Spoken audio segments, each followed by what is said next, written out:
Magandang hapon mga idol. Welcome back again to my channel. Ngayon po ay meron tayong gagawing video. Ito ay isi-share ko sa inyo para sa mga baguhan pa lang na nagmumotor, para makakuha kayo ng bagong tips o dagdag kaalaman.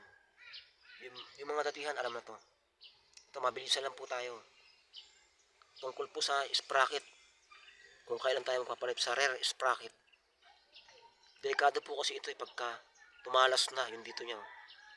Pwedeng maputol ang inyong kadena sa gitna ng highway habang tumatakbo ang inyong motor. Pag napansin nyo po na matalas na yung dulo nito, yan po. Kailangan na po kayo magpalit ng inyong sprocket. For safety po yan. Ang pagpapalit po, sabay po sa kadena, sabay nyo po yan. Pagpalit ng kadena, rear sprocket, tsaka engine sprocket. Yan po. So bago pa lang po sa channel ko, huwag niyo po sanang kalimutan mag-subscribe. Salamat po.